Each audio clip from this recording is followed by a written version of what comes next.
ในวันที่9ธันวาคม2025อยู่ที่บริษัทลาวโทรคมได้เปิดบดำเนินชีวิตการเมืองกวดการหน่วยพรรคปลอดใสเข้มแข็งหนักแน่นคณะพรรคคักฐานแผนกเทคโนโลยีและการสื่อสารแขวงประจำปี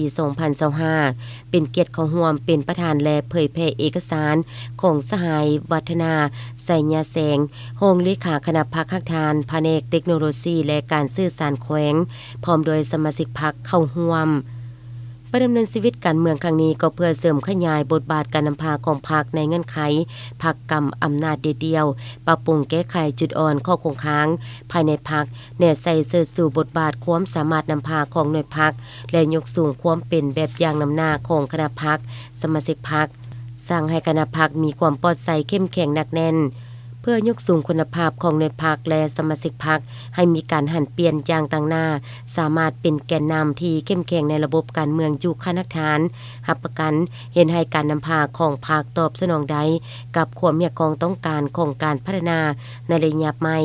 ยิ่งมีความจำเป็นในการก่อสร้างหน่วยพรรคคณะพรรคและสมาชิกพรรคให้มีความสามารถนำพาจัดตั้งหน้าที่การเมืองและแผนพัฒนาเศรษฐกิจสังคมคันของตนวางออกในแต่ละระยะให้ปรากฏผลเป็นจริงสำหรับการดำเนินชีวิตการเมืองในครั้งนี้ก็เพื่อเป็นการเปิดกว้างประชาธิปไตยภายในพรรคในการตำหนิส่งข่าวซึ่งกันและกัน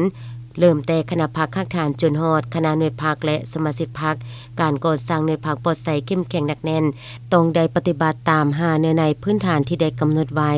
ตามคำสั่งของกรมการเมืองศูนย์กลางพรรคเลขที่01/กมสพฉะนั้นคณะพรรคแต่ละคันทั่วองค์คณะพรรคแขวงองค์การที่เป็นเสนาธิการให้แก่คณะพรรคตลอดฮอดท่านแถวสมาชิกพรรคทุกๆสหายต้องได้กำแน่นและรับรู้เข้าใจ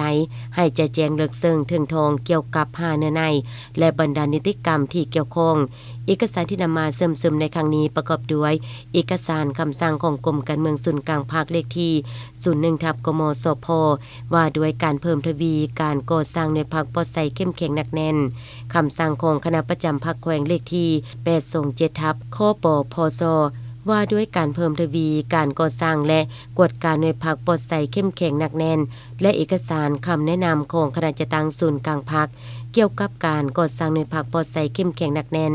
ทั้งนี้ก็เพื่อเป็นบทอิงในการสำรวจกฎกาติราคาจัดประเภทคุณภาพของสมาชิกพรรคและหน่วยพรรค